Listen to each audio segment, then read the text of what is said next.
আপনি কি মনে করেন এআই মানুষের জ্ঞান চর্চাকে বাধাগ্রস্ত করার একটি ফাঁদ হতে পারে? যেই জিনিসকে আপনি আটকাতে পারবেন না, যেমন যখন প্রথম টিভি আসছিল অথবা যখন প্রথম ফেসবুক আসছিল, তখনকার সাথে এখনকার দৃশ্যকে তুলনা করেন, সেগুলোকে আমরা আটকাতে পারিনি। এআই অলরেডি এমন জায়গায় পৌঁছে গেছে যেটার থেকে পৃথিবী এটার থেকে মুক্ত হতে পারবে না। তো যেটার থেকে পৃথিবী মুক্ত হতে পারবে না, সেটা নিয়ে নেগেটিভ চিন্তা না করে কীভাবে আরও পজিটিভলি সেটাকে কাজে লাগানো যায়, এটা চিন্তা করাই বুদ্ধিমানের পরিচয়। বরং আমি মাঝে মাঝে মনে করি যে এটার একটা কল্যাণও হতে পারে। সেটা কি, আমরা আলেম ওলামারা যখন, এটা নাও হইতে পারে, আমার এই কথা নিয়ে হয়তো আমার এই কথাকে ঠিকও ধরার দরকার নেই, আমি আগেই বলে নিচ্ছি, আমার কথা ভুলও হতে পারে। আমরা আলেম ওলামারা অনেক সময় কোরআন এবং হাদিস গবেষণা করে যখন কোনো ফতোয়া দিই, অনেকেই বায়াসড হয়ে ফতোয়া দেয়। মানে দেখা যাচ্ছে আমি আহলে হাদিস ব্যাকগ্রাউন্ড থেকে আসছি, হানাফি ব্যাকগ্রাউন্ড থেকে আসছি, শাফি ব্যাকগ্রাউন্ড থেকে আসছি, আমি ওই থট থেকে হাদিস এবং কোরআনটাকে বোঝার চেষ্টা করি এবং ওই থট থেকে মানুষকে ফতোয়া দেওয়ার চেষ্টা করি। তাহলে এআই যদি বায়াসড না হয়, হওয়ার কথা নয়, সেক্ষেত্রে এআইকে যদি আপনি ফুল নলেজ দিয়ে দেন, তাহলে দেখবেন যে হাদিস তাহকিকের ক্ষেত্রেও মতভেদ নাই, ফতোয়ার ক্ষেত্রেও মতভেদ নাই, কেননা সে তো বায়াসড না। যদি বায়াস না হয়ে সে যদি সরাসরি কোরআন এবং হাদিসের জ্ঞান পায় এবং সেটা যদি তার মধ্যে ইনপুট করা হয় সঠিকভাবে, তাহলে ওখান থেকে আরও সঠিক ফতোয়া এবং আরও সঠিক বিষয়গুলো উঠে আসতে পারে, যেটা হয়তো আজ থেকে 50 বা 100 বছর পর দেখা যাবে যে মুসলমানদের মধ্যে আর এই ফিকি মাসলা মাসাইল না তেমন মতভেদই নাই এআই এর কল্যাণে। যেটা এখন থাকতেছে কেন, আমি আমার মতো গবেষণা করতেছি, আমার মতো ফতোয়া দিচ্ছি, আরেকজনের মতো গবেষণা করছে, সে তার মতো ফতোয়া দিচ্ছে, সবাই বায়াসড। যখন এআই এরকম জ্ঞান অর্জন করে ফেলবে, ঠিক আছে, এবং সে যখন বায়াসড না হয়ে ডিসিশন দিবে, তখন পৃথিবী ব্যাপকভাবে বৈপ্লবিকভাবে পরিবর্তিত হয়ে যাবে। তখন দেখা যাচ্ছে যে ইসলামের ক্ষেত্রেও হ্যাঁ হ্যাঁ তার মানে কি বুঝি না। হ্যাঁ হ্যাঁ আচ্ছা, আমি বুঝতে পারিনি কথাটা। আচ্ছা, ওটা পরে শুনতেছি। তো এরকম ব্যাপক বৈপ্লবিক পরিবর্তন আসতেও পারে, এআই নিয়ে আসতেই পারে, অস্বাভাবিক কিছু নয়। সুতরাং এটা সম্পর্কে নেগেটিভ চিন্তা না করে কীভাবে পজিটিভলি এটাকে কাজে লাগানো যায় সেটাই চেষ্টা করা উচিত। যেমন সফটওয়্যার আসার পর আমরা মাকতাবা শামেলা তৈরি করেছি, জামিয়া খাদিমের হারামিনা শরীফাইন তৈরি করেছি, এগুলো আমাদের জ্ঞান গবেষণাকে অনেক দূর আগাই দিয়েছে। এআই আসার পর যদি ইসলামী জ্ঞানের সাথে এআইকে কানেক্ট করা যায়, বিশুদ্ধভাবে ইনপুট দেওয়া যায় পুরো ইসলামী শাস্ত্রের সকল জ্ঞান, তখন দেখা যাবে যে আরও সঠিক বিষয় চলে আসতেছে মানুষের কাছে, এবং ওইটাই দেখা যাচ্ছে মানুষ দলে দলে অ্যাকসেপ্ট করতেছে। তখন হয়তো বিভেদের জায়গাটাও কমে যাবে। যে এই যেমন এই যে পার্সোনাল যে প্রশ্নগুলো, যেমন একজন বললো সালাদ কীভাবে আদায় করবো, সালাদ দিকে মনোযোগী হবো, এগুলো চ্যাট জিপিটিকেও জিজ্ঞেস করতে পারে। হাস্য করার জন্য বলতেছি না, বেস্ট অ্যান্সার দেয়। পার্সোনাল বিভিন্ন বিষয়ে বেস্ট পরামর্শ দেয়, খুবই চমৎকার পরামর্শ দেয়। যে আরেকটু খুলে যদি তুলে ধরতে পারেন যে আমি এই ব্যাকগ্রাউন্ড থেকে এসেছি, ঠিক আছে, আমার পরিবারের সদস্যরা এই মেম্বারেরা এই, আমি সকালে এই করি, সন্ধ্যায় এই করি, এই জায়গায় জব করি, এর মধ্যে থেকে আমি সালাত আদায় করতে চাই, পারি না, এই কারণে পারি না, তুমি একটু পরামর্শ দাও। চমৎকার পরামর্শ পাবে, যেটা দেখা যাচ্ছে আমিও হয়তো দিতে পারতেছি না। একজন 5 ওয়াক্ত নামাজি ও রমাজানের নামে রোজাদারের অন্তর অহংকার থাকলে অথবা রক্ত সম্পর্কের আত্মীয়তা ছিন্ন করলে অথবা হাক্কুল ইবাদ আদায় না করে মারা গেলে ওই ব্যক্তি কি জান্নাতে যাবে? হাক্কুল ইবাদ মিস করে গেলে, আত্মীয়তার সম্পর্ক ছিন্ন করে হাক্কুল ইবাদ মিস করে গেলে সরাসরি জাহান্নামে যাবে এটাও বলা যাবে না, সরাসরি জান্নাতে যাবে এটাও বলা যাবে না। কেন বলা যাবে না? প্রথমত, তার যাদের হক নষ্ট করেছে তারা তাকে ক্ষমা করতেছে কিনা এটা দেখার বিষয়। সে ক্ষমা চেয়ে থাকুক অথবা না চেয়ে থাকুক, ক্ষমা না চাইলেও কিন্তু অনেক মানুষ ক্ষমা করে দেয়। ক্ষমা করে দেয় না? দেয় না? ক্ষমা করে দেয়, যে অমুক মারা গেছে, আমার যে হক ছিল আমি ক্ষমা করে দিলাম। যদি ক্ষমা করে দেয় তাহলে তো আর সেটা আল্লাহ সুবহানাহু ওয়া তাআলা বিচারের আওতাধীনের মধ্যে নিয়ে আসবেন না। যদি ক্ষমা না করে বিচার হক চায়, তাহলে সেটার অল্টারনেটিভ দেওয়ার মতো সক্ষমতা তার আছে কিনা। দেখা যাচ্ছে অনেক টাকা পয়সা দান করে গেছে, সেখান থেকে নেকির অল্টারনেটিভ সে করতে পারতেছে, নেকি বিনিময় হচ্ছে, যে তুমি উমুকের গীবত করেছো, এটার সমান এত নেকি তোমার থেকে নিয়ে নেওয়া হবে এবং নিয়ে তাকে দেওয়া হবে। এবং এই বিচার ফাইসালার পরও দেখা যাচ্ছে তার কাছে ওই পরিমাণ নেকি আছে যেটা দিয়ে সে জান্নাতে যেতে পারবে। তো যেতেও পারে, কিন্তু অবশ্যই মিটমাট করেই তাকে সামনে আগাতে হবে।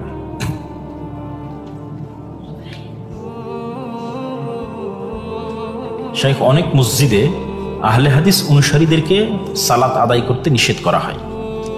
এটা খুবই ন্যাক্কারজনক এবং জঘন্য একটি কাজ। কেননা ওমান আজলামু মিম্মান মানাআ মাসাজিদ আল্লাহ, ওর চাইতে অত্যাচারী কে হতে পারে যে আল্লাহর ঘরে তার বান্দা বান্দীদেরকে আল্লাহর স্মরণ করতে বাধা দেয়। তো যারা মুসলিম হিসেবে বিবেচিত হবে তাদেরকে মসজিদ প্রবেশ থেকে বাধা প্রদান করা অনেক বড় গুনাহে কবিরা। বাধা প্রদান করতে হলে আগে ফতোয়া দিতে হবে সে মুসলমান নয়, তারপরেও অমুসলিমরাও মসজিদে প্রবেশ করতে পারে। রাসূল সাল্লাল্লাহু আলাইহি ওয়াসাল্লামের যুগে অসংখ্য অমুসলিম মসজিদে প্রবেশ করেছে, এই আর কি। তো ঠিক আছে, আর প্রশ্ন আছে?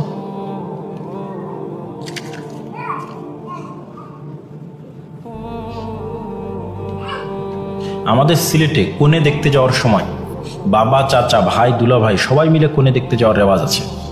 সম্প্রতি আমার বিয়ের আলাপ চলাকালে আমার শ্বশুরবাড়ি থেকে তারা স্পষ্ট জানিয়ে দেয় যে আমরা শুধু ছেলেকে কন্যা দেখতে দেব। এটাকে কেন্দ্র করে আমার বাবা এবং চাচারা মিলে, বিশাল প্রশ্ন তো, চাচারা মিলে গন্ডগোল লাগিয়ে বিয়ে ভেঙে দেয়।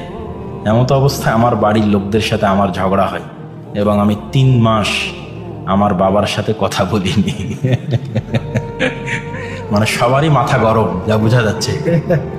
বাবারও মাথা গরম, ছেলেরও মাথা গরম। কম্প্রোমাইজ করতে হবে। বাবার উচিত, বাবার ম্যাচুরিটি হচ্ছে সে কম্প্রোমাইজ করবে, ঠিক আছে? বাবা ইম্যাচুর আচরণ করেছে যেটা তার ম্যাচুরিটির বিরুদ্ধে, ঠিক আছে? এই আচরণের প্রমাণ করে।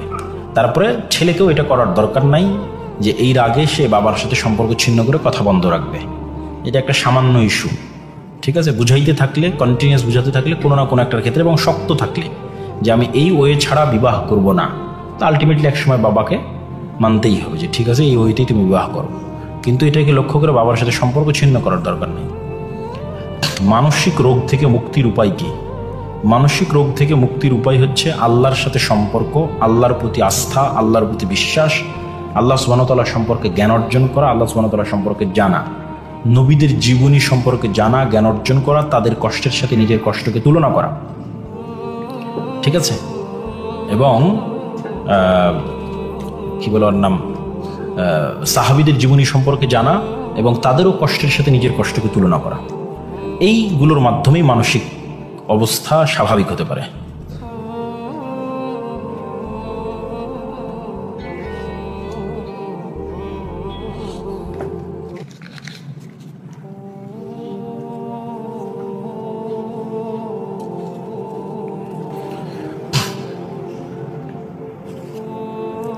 দিনের ইলম অর্জনের জন্য আরবি শেখা জরুরি। কেন জরুরি? এই জন্য যে ইসলামের তো মূল বেসিক ল্যাঙ্গুয়েজটাই হচ্ছে আরবি।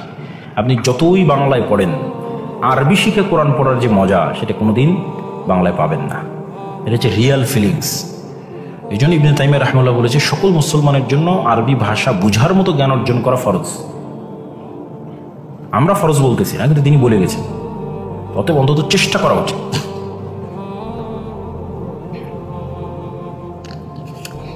যে আমরা বৈঠক শেষের দোয়া পড়ি, আরো আছে।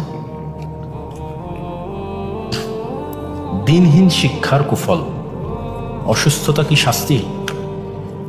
দিনহীন শিক্ষার কুফল হচ্ছে মানুষ মেশিন হবে এবং মানুষকে টাকা উৎপাদনের মেশিন মনে করা হবে, এবং টাকা উৎপাদনের মেশিন হিসেবে যখন মানুষকে ট্রিট করা হবে তখন মানুষের যে ফ্যামিলি বন্ডিং আছে সেটা ধ্বংস হয়ে যাবে। স্ত্রীও টাকা উৎপাদনের মেশিন, স্বামীও টাকা উৎপাদনের মেশিন, সন্তানও টাকা উৎপাদনের মেশিন। রিলেশনটা হয়ে যাবে বস্তুগত, জাগতিক, দুনিয়াবি। আর যেখানে ইসলামের দৃষ্টিতে এই রিলেশনগুলো অপার্থিব, এটা টাকা দিয়ে মূল্যায়ন করা যায় না। বাবা মায়ের সাথে আমার সম্পর্ক কখনোই টাকা দিয়ে মূল্যায়ন হয় না, স্ত্রীর সাথে স্বামী সম্পর্ক টাকা দিয়ে মূল্যায়ন হয় না। তাহলে এই জিনিসগুলো আপনাকে দিন শিখাবে, আমাদের ফ্যামিলি, আমাদের পরিবার, আমাদের পরকাল, আমাদের ঈমান, ঠিক আছে? এবং সভ্য আদর্শ মানুষ হিসেবে পৃথিবীতে শান্তিপূর্ণভাবে বসবাস করা, প্রজন্মকে রক্ষা করা, এটা দিন ছাড়া সম্ভব না। অসুস্থতা কি শাস্তি? বিপদ আপদ হোক আর অসুস্থতা হোক, কোনোটাকে ডাইরেক্ট বলা যাবে না যে এটা শাস্তি। যদি শাস্তিই হইতো তাহলে ইউসুফ আলাইহিসসালাতু ওয়াসসালাম কোন গুনাহের শাস্তি ভোগ করতেছিলেন যখন তিনি মানুষের বাড়িতে কাজ করেন, যখন তিনি কারাগারে? কোন গুনাহের শাস্তি? কিন্তু ছোট্ট বাচ্চা, কিসের শাস্তি তিনি ভোগ করছিলেন? তো সবগুলোই শাস্তি হয় না, কোনোটা পরীক্ষা, কোনোটা শাস্তি।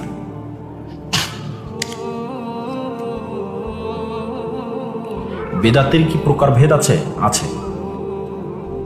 কিছু বেদাত যা মানুষকে কাফের করে দেয়, আর কিছু বেদাত যা মানুষকে কাফের করে না।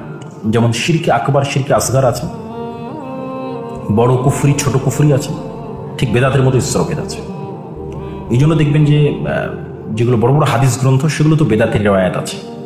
সহিহ বুখারী, সহিহ মুসলিমে অসংখ্য বেদাতের রেওয়ায়াত আছে, কিন্তু সেগুলো এমন বেদাতি যারা কাফের নয়, মানে এমন বেদাত লালন করে না যেটা কাফের করে দিবে, সেরকম কোনো বেদাত লালন করে না। এই ধরনের রাবিদের রেওয়ায়াত আছে, তাদের থেকে রেওয়ায়াত ইমাম বুখারী নিয়েছে, ইমাম মুসলিম নিয়েছে।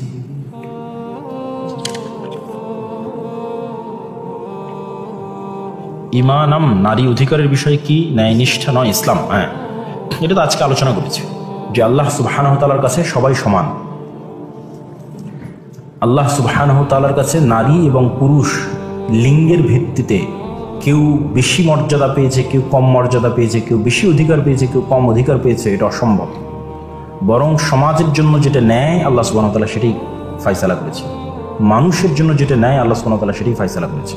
যে ইসলামের কোনো বিধিবিধানে এরকম পাবেন না যে সালাত মহিলা আদায় করলে কম নেকি, সালাত পুরুষ আদায় করলে বেশি নেকি। ঠিক আছে, সিয়াম মহিলা আদায় করলে কম নেকি, সিয়াম পুরুষ আদায় করলে বেশি নেকি, এরকম কিচ্ছু নাই। সব জায়গায় তাদের অ্যাক্সেসটা সমান। কিছু কিছু ক্ষেত্রে প্রয়োজনীয়, কিছু কিছু ক্ষেত্রে যে লিমিটেশনগুলো আছে, সেই লিমিটেশনগুলো সমাজের প্রয়োজনে, সেটা কিছু ক্ষেত্রে পুরুষকেও আরোপ করা আছে, কিছু ক্ষেত্রে নারীকেও আরোপ করা আছে, সেটা সমাজের প্রয়োজনে করা আছে। পুরুষের উপর যে ধরনের দায় দায়িত্ব দেওয়া আছে, ওই দায় দায়িত্ব ইসলাম নারীর উপর দেয়নি। পুরুষকে বিবাহের ক্ষেত্রে মহারানা, মেয়ের রুজিরুটির ব্যবস্থা, মেয়ের থাকা খাওয়া পরিধানের ব্যবস্থা, সকল জিম্মেদারি ইসলাম পুরুষের উপর দিয়ে রেখেছে, এবং এগুলোর কমতি করাকে জুলম হিসেবে ধরা হয়েছে। এগুলোর একটাও জিম্মেদারি কিন্তু নারীর উপর দেওয়া নাই, কিন্তু তারপরে তার অর্থনৈতিক অধিকারের স্বীকৃতি আছে। মা হিসেবে আছে, দাদি হিসেবে আছে, কন্যা হিসেবে আছে, বোন হিসেবে আছে। মানে একজন মেয়ে অ্যাট এ টাইম, সে যেমন পিতার কাছ থেকে কন্যা হিসেবে সম্পত্তি পাচ্ছে, ঠিক স্বামী মারা গেলে স্বামীর স্ত্রী হিসেবে সম্পত্তি পাচ্ছে। যদি তার ছেলে মারা যায় তো ছেলের কাছ থেকে মা হিসেবে সম্পত্তি পাচ্ছে। যদি ভাই মারা যায় ভাইয়ের কাছ থেকে বোন হিসেবে সম্পত্তি পাচ্ছে। তো বিভিন্ন ক্যাটাগরি থেকে তাকে সম্পত্তি দেওয়ার ব্যবস্থা করা আছে, যেটা শুধু যে এক ক্যাটাগরি নিয়ে চিল্লাচিল্লি করা হয় বা কথা বলা হয় সেটা অযৌক্তিক। এবং অনেক ক্ষেত্রে সমান দেওয়া আছে। যেমন সন্তান মারা গেলে পিতা এবং মাতা যদি বেঁচে থাকে, তা পিতা মাতা তো একজন পুরুষ একজন নারী, তাহলে সেই হিসেবে পিতাকে তো বেশি দেওয়ার কথা সন্তানের সম্পত্তি, আর মাকে তো কম দেওয়ার কথা, তা করা নেই। দুইজনকে 1/6, মানে 6 ভাগের 1 ভাগ, তাহলে সমান দেওয়া আছে।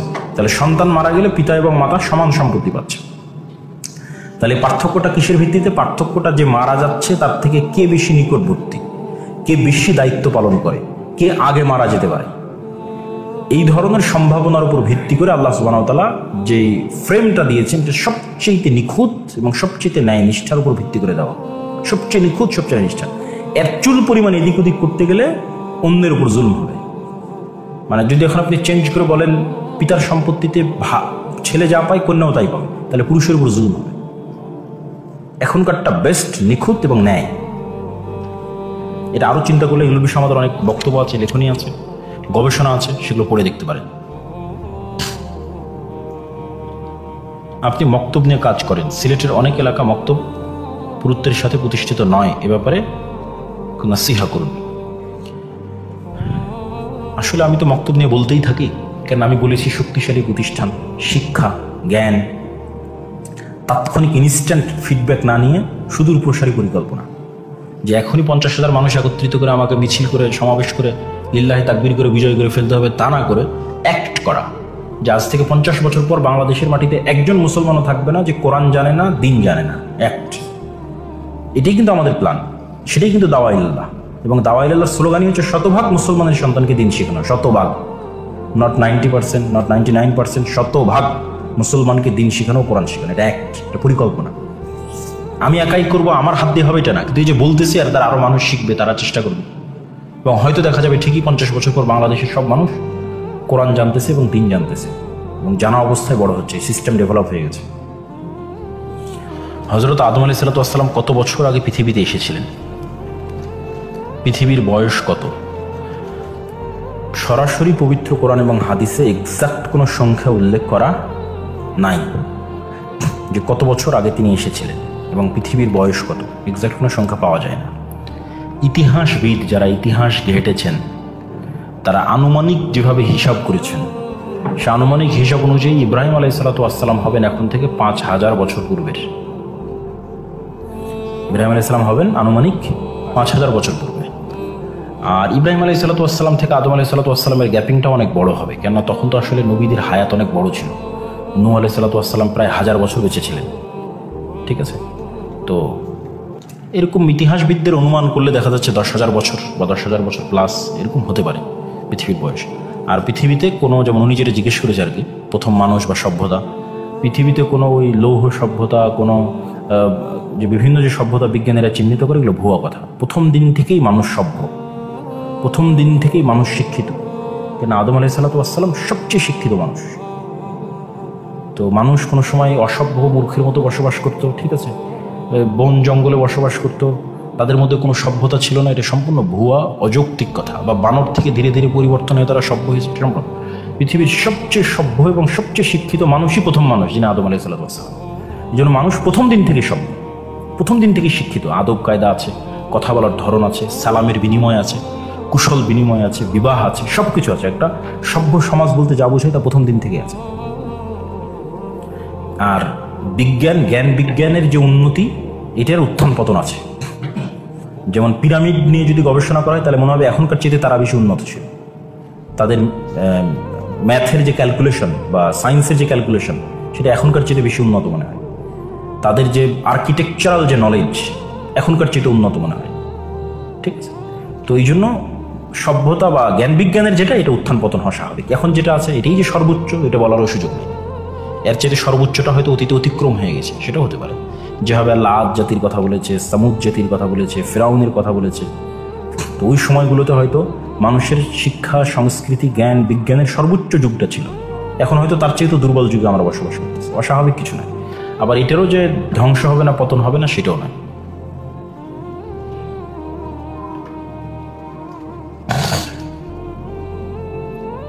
এবার আরেকটা মজার কথা মনে পড়লো।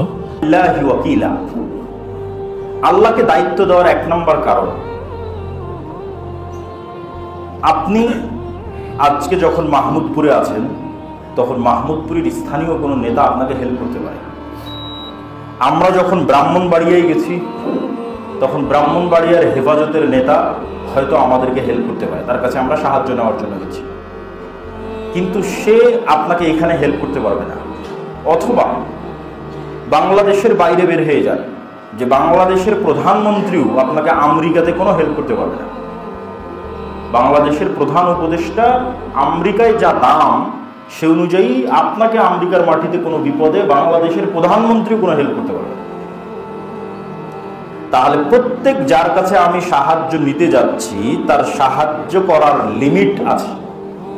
যে আমি একজন এমপির কাছে সাহায্য নিতে যাচ্ছি, একজন মন্ত্রীর কাছে সাহায্য নিতে যাচ্ছি, ওর লিমিট কি, ওর এরিয়া, ওর এলাকা, এর বাইরে ওর সহযোগিতা করা সম্ভব নয়। তো আল্লাহ সুবহানাহু ওয়া তাআলা বলছেন, কেন আল্লাহকে দায়িত্ব দিতে বলছেন? ওয়ালিল্লাহি মা ফিস সামাওয়াতি ওয়া মা ফিল আরদ। আর এক আয়াতে বলছেন রব্বুল মাশরিক ওয়াল মাগরিব। আল্লাহ হচ্ছে পূর্বের প্রতিপালক, পশ্চিমের প্রতিপালক, উত্তরের প্রতিপালক, দক্ষিণের প্রতিপালক। মা ফিস সামাওয়াতি ওয়া মা ফিল আরদ, আসমান এবং জমিন এবং তার মধ্যে যা কিছু আছে সকল কিছুর উপর একচ্ছত্র মালিকানা কার? আল্লাহ। তাহলে তুমি বাংলাদেশে থাকো, আমেরিকায় থাকো, ব্রাহ্মণবাড়িয়ে থাকো, মাহমুদপুরে থাকো, আর কেরানীগঞ্জে থাকো, তোমাকে প্রথমে সহযোগিতা করতে পারবে কে? আল্লাহ। কমন, সব জায়গায় কমন একমাত্র সহযোগিতা করতে পারবে আল্লাহ সুবহানাহু ওয়া তাআলা। 2 নম্বর যে উদাহরণটা দিয়ে শুরু করেছিলাম, যে আপনি আপনার ভাইকে দায়িত্ব দিয়ে যাচ্ছেন যে আমি মারা যাচ্ছি, তুমি আমার ছেলেকে দেখে শুনে রাখো। তো আল্লাহ সুবহানাহু ওয়া তাআলা বলছেন যে তিনি হচ্ছেন হাইয়ুন কাইয়ুম, তিনি হচ্ছেন চিরঞ্জীব, চিরস্থায়ী। এটা দ্বারা আল্লাহ কি বুঝাচ্ছেন? এটা দ্বারা আল্লাহ সুবহানাহু ওয়া তাআলা বুঝাচ্ছেন যে আপনি দুনিয়াতে যেই ব্যক্তিকে দায়িত্ব দিয়ে যাচ্ছেন, সে যে আপনার আগেই মারা যাবে না, অথবা আপনার ছেলে মেয়ের আগে মারা যাবে না, এর কোনো গ্যারান্টি আছে? এর কোনো গ্যারান্টি নেই। তাহলে আপনি যাকেই দায়িত্ব দেন না কেন, সেই দায়িত্বশীল আপনার আগেই দুনিয়া থেকে বিদায় নিয়ে নিতে পারে। অথবা আপনার ছেলের দায়িত্ব দিয়ে গেলেন, আপনার ছেলের বিদায় নেওয়ার আগে দায়িত্বশীল দুনিয়া থেকে বিদায় নিয়ে নিতে পারে। তাহলে চিরঞ্জীব, চিরস্থায়ী হিসেবে আপনার ছেলের দায়িত্ব কাকে দেওয়া যৌক্তিক? আল্লাহকে দেওয়া যৌক্তিক। তাহলে কে বাঁচলো কে মরলো সেটা দেখে লাভ নাই। করোনা ভাইরাসে এসে পুরো বংশ বিলীন হয়ে গেল, কিন্তু আপনি দায়িত্ব দিয়ে রেখেছেন কার উপর? আল্লাহ সুবহানাহু ওয়া তাআলা। দেখা যাচ্ছে ফিলিস্তিনের গাজা একজন মানুষ যদি বলে আমার ছেলের দায়িত্ব আমি তোমাকে দিয়ে গেলাম, তো 1 সেকেন্ড পর বোমা এসে সেই মারা গেল, তো দায়িত্ব নিয়ে কি হলো? তো সে যদি বলে না হে আল্লাহ আমার ছেলের দেখাশোনার দায়িত্ব তোমার উপর দিয়ে গেলাম, তাহলে কেননা তিনি হচ্ছেন হাইয়ুন কাইয়্যুম। আর 1 নাম্বার কি? সব জায়গায় সহযোগিতা করতে পারবে। তাহলে 1 নাম্বার লজিক গেল পৃথিবীর সকল জায়গায় তিনি সহযোগিতা করার ক্ষমতা রাখেন। 2 নাম্বার লজিক গেল তিনি চিরঞ্জীব, চিরস্থায়ী, কখনো মৃত্যুবরণ করেন না। এবার 3 নাম্বার, আল্লাহ সুবহানাহু ওয়া তাআলাকে যখনই আমরা চাই না কেন তখনই আমরা আল্লাহ সুবহানাহু ওয়া তাআলাকে সাথে যোগাযোগ করতে পারি, সম্পর্ক স্থাপন করতে পারি। এটা একটা বড় বিষয়, যে আপনার যত বড় ব্যক্তি পরিচিত থাক, জুলাইয়ের আন্দোলনের সময় 1 সপ্তাহ ব্যাপী ইন্টারনেট বন্ধ ছিল। অনেক সময় অনেক জঙ্গলে চলে যাবেন, গ্রাম অঞ্চলে চলে যাবেন, নেটওয়ার্ক নাই। পৃথিবীতে কোনো একটা বড় কিছু ঘটে গেল, কোনো মোবাইলে নেটওয়ার্ক নাই। তাহলে আপনি যে ওর সাথে যোগাযোগ করে সহযোগিতা চাইবেন, সে যোগাযোগেরই তো ব্যবস্থা নাই। সমুদ্রের মধ্যে আছেন, মরুভূমির মধ্যে আছেন, জঙ্গলের মধ্যে আছেন, সহযোগিতা যে নেবেন মানুষের কাছে। দেখা যাচ্ছে সমুদ্রের মধ্যে একটা জাহাজ ডুবতেছে, তো সেই জাহাজের ব্যক্তি এখন সহযোগিতা চাচ্ছে পার্শ্ববর্তী আর এক জাহাজের কাছে, যোগাযোগই হয় না, তো কি সাহায্য চাই? তাহলে এই প্রত্যেকটা যার উপর মানুষ ভরসা করতেছে, এগুলো একটাও স্বয়ং সম্পূর্ণ নয়। ওই ব্যক্তিটা যদি মনে করতো এখন ইনস্ট্যান্ট যার সাথে যে কোনো সময় যোগাযোগ করা সম্ভব, যার সাথে সম্পর্ক স্থাপন করা সম্ভব, তিনি কে? তাহলে তখন সে আল্লাহর উপর দায়িত্ব দিত এবং আল্লাহর উপর ভরসা স্থাপন করতো যে আল্লাহ এই বিপদ থেকে আপনি আমাদের উদ্ধার করেন। তারপরে তখন আল্লাহ ব্যবস্থা তৈরি করে দিবে, কাকে কার মাধ্যম দিয়ে আপনার সহযোগিতা করাবে তার ব্যবস্থা তৈরি করে দিবে।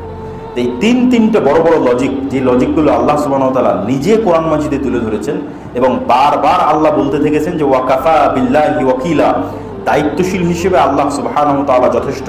ওয়াকাফা বিরাব্বিকা ওয়াকিলা, দায়িত্বশীল হিসেবে আপনার প্রতিপালক যথেষ্ট। আল্লাহু খালিকু কুল্লি শাইইন ওয়া হুয়া আলা কুল্লি শাইইন ওয়াকিল, আল্লাহ সুবহানাহু ওয়া তাআলা সকল কিছুর দায়িত্বশীল হিসেবে যথেষ্ট। এবং আরো অসংখ্য আয়াতে আল্লাহ সুবহানাহু ওয়া তাআলা তার উপর ভরসা করার আদেশ দিয়েছেন। ওয়া আলাল্লাহি ফালিয়াতাওয়াক্কালিল মুমিনুন, মুমিনেরা আল্লাহর উপরই ভরসা করেন।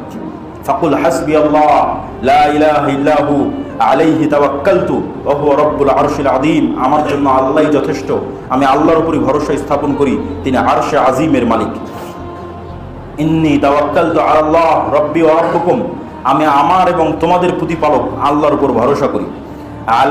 তাওয়াক্কালতু আলাইহি ফালাতাওয়াক্কালিল মুতাওয়াক্কিলুন, আল্লাহ সুবহানাহু ওয়া তাআলার উপরই মুমিনগণ ভরসা স্থাপন করে থাকেন। এরকম অসংখ্য আয়াতে আল্লাহ সুবহানাহু ওয়া তাআলা তার নিজের উপর, তার উপর ভরসা করার আদেশ এবং আহ্বান দিয়েছেন। সম্মানিত উপস্থিতি, তাহলে আমাদের এই আলোচনার দ্বিতীয় অংশ থেকে আমরা যেটি বুঝাতে চাইলাম, আমাদের আলোচনার প্রথম অংশ ছিল দাওয়াতি কাজ করলে বাধা, বিপত্তি, জুলম, অত্যাচার, নিন্দা, অপবাদ আসবেই। তো আমাদের উপর অতীতের উম্মতের মতো এখনো আসেনি, সুতরাং মানসিকভাবে প্রস্তুত থাকতে হবে আসার জন্য, ওই পরীক্ষায় উত্তীর্ণ হওয়ার জন্য। 2 নাম্বার, পরীক্ষায় উত্তীর্ণ হওয়ার 1 নাম্বার শর্তই হচ্ছে বিপদ আপদে মানুষের উপর ভরসা করবেন না আল্লাহর উপর ভরসা করবেন? বিপদ আপদে 1 নাম্বার ভরসা হবে আল্লাহ সুবহানাহু ওয়া তাআলা। ওসিলা হিসেবে মানুষ চেষ্টা করবে তার সাধ্য অনুযায়ী, সেটা ভিন্ন, কিন্তু কোনো ব্যক্তির উপর, কোনো রাজনৈতিক নেতার উপর, কোনো দলের উপর, কোনো কিছুর উপর ভরসা হবে সেটি না, আল্লাহর উপর ভরসা। 3 নাম্বার পরীক্ষা হচ্ছে যখন আপনি দাওয়াতি কাজ করবেন, এই দাওয়াতি কাজের বরকতকে অব্যাহত রাখার জন্য আপনাকে এতটুকু মনে রাখতে হবে যে বহিরাগত জুলম দিয়ে কোনোদিন সত্যকে ধামাচাপা দেওয়া যায়নি। বহিরাগত জুলম দিয়ে কখনো মুসলমানদের ক্ষতি করা যায়নি, কোনোদিন না। অতীতেও কোনোদিন হয়নি, আজও হবে না, ভবিষ্যতেও হবে না। মুসলমানদের সব সময় ক্ষতি হয়েছে তাদের অভ্যন্তরীণ কোন্দল আর দ্বন্দ্বের কারণে। মুসলমানদের সবসময় ক্ষতি হয়েছে তাদের নিজের মারামারির কারণে, নিজের কামড়াকামড়ির কারণে। এই নিজের মারামারি এবং কামড়াকামড়িটা আসে সত্যবাদিতা, ন্যায়পরায়ণতা এবং আমানতদারিতার অভাবের কারণে।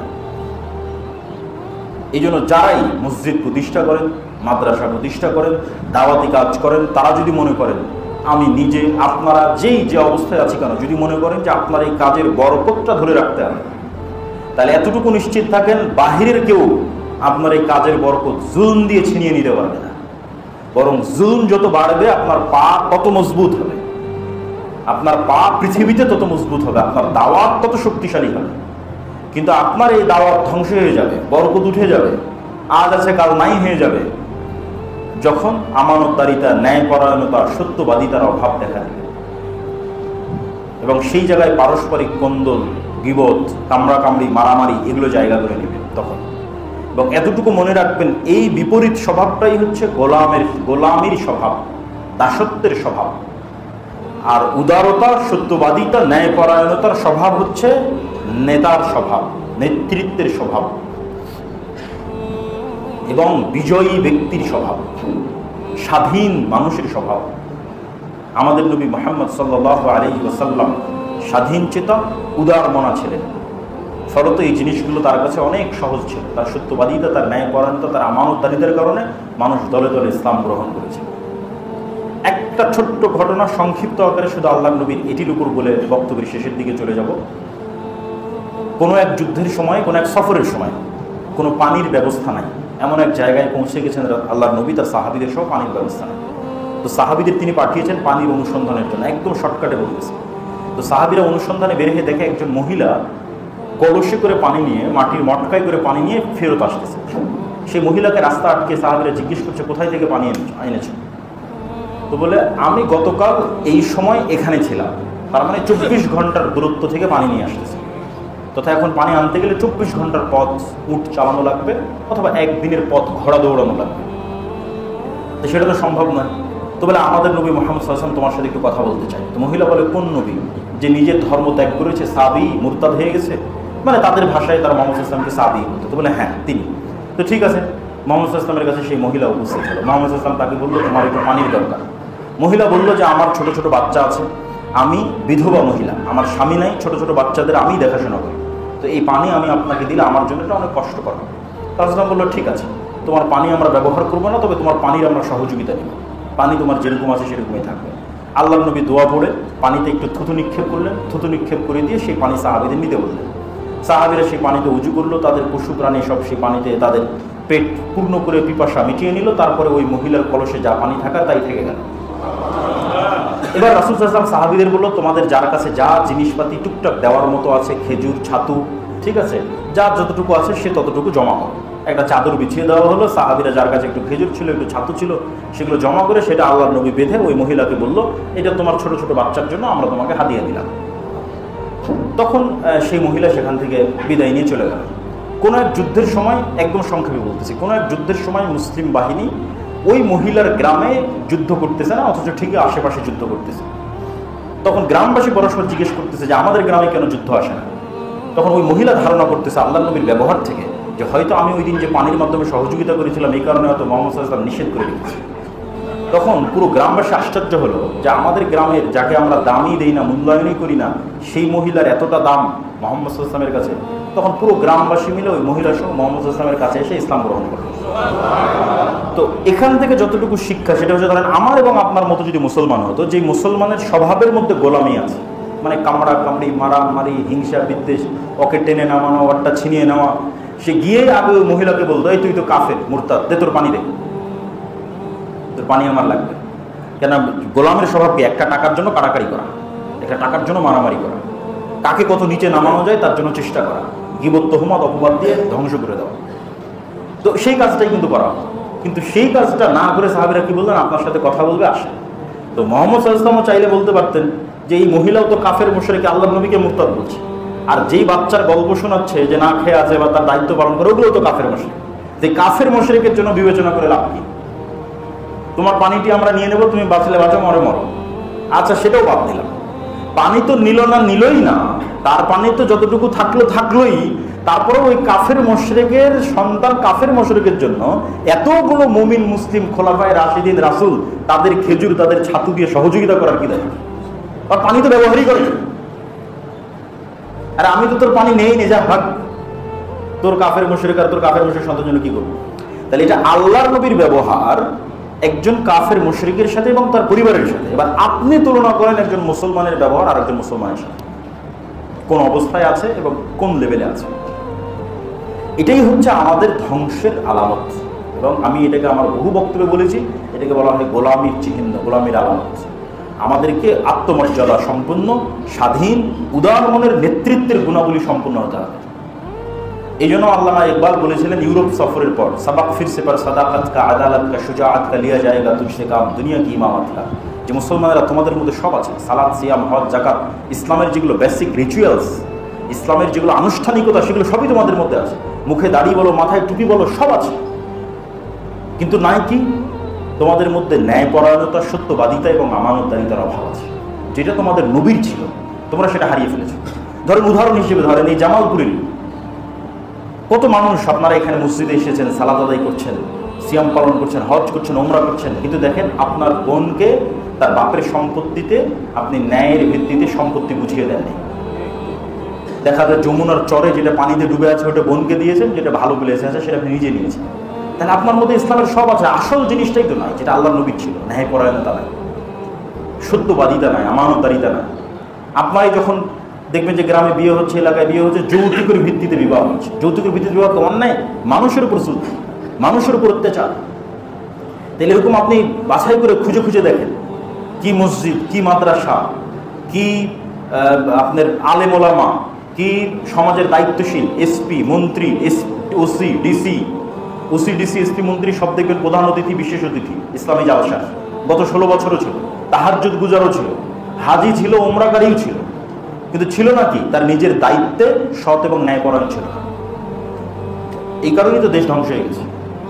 এই জন্য মুসলমানদের এই নেতৃত্বের এই গুণগুলো অর্জন করতে হবে, তাহলে তারাও স্বাধীন হবে এবং পুরো পৃথিবীকে নেতৃত্ব দিতে পারবে ইনশাআল্লাহ। আজকে দেখেন যে এই যে এত বৃহৎ আন্দোলনের পর বাংলাদেশের একটা সুন্দর পরিবেশ, এই সুন্দর পরিবেশের মধ্যে দেখবেন পাল্লা দিয়ে বাংলাদেশের রাজনৈতিক দলগুলো পার্শ্ববর্তী দেশের কাছে মাথা বিক্রি করে দিচ্ছে,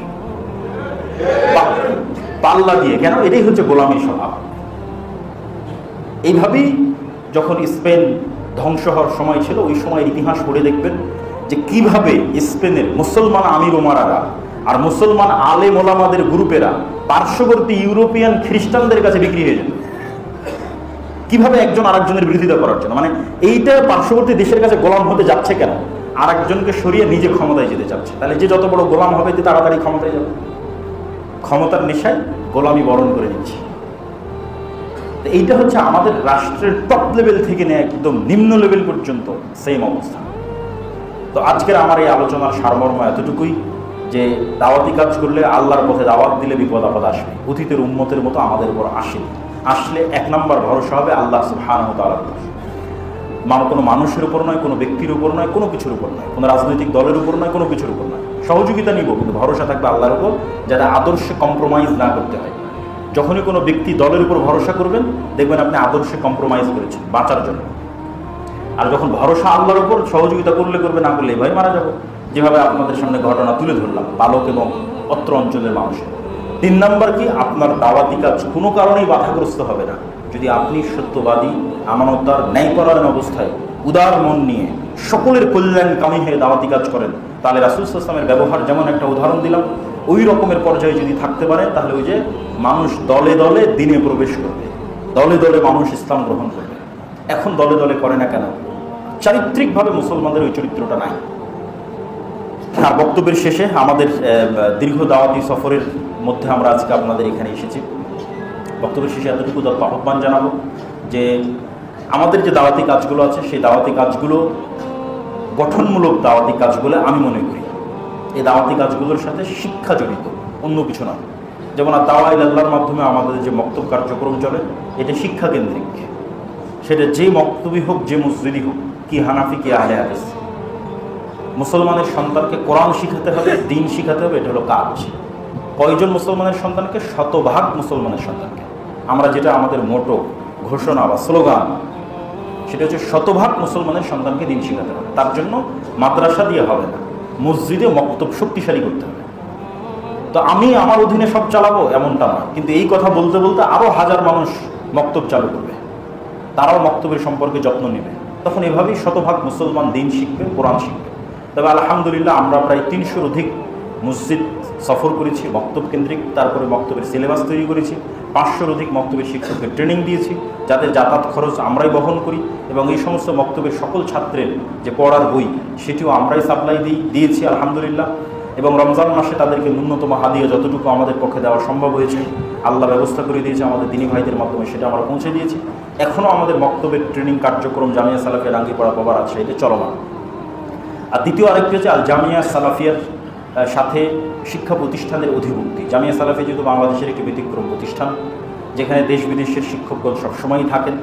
বাংলাদেশ ইনভেস্টমেন্ট ডেভেলপমেন্ট অথরিটির অনুমোদন নিয়ে 4-5 জন বিদেশি শিক্ষক সবসময় থাকে। তাদের তদারকিতে আমাদের সিলেবাস, আমাদের পরীক্ষা, আমাদের ফতোয়া বোর্ড যেটা মাসিক আল ইতিসাম, সেগুলো নির্ধারণ হয়। এবং সৌদি আরবের মদিনা ইসলামী বিশ্ববিদ্যালয় সহ বিভিন্ন বিশ্ববিদ্যালয় থেকে শিক্ষকগণ আসতেই থাকেন। গত 1 বছরে 12 জনের অধিক শিক্ষক এসেছেন। পুরো রমজান মাসে একজন থেকেছেন।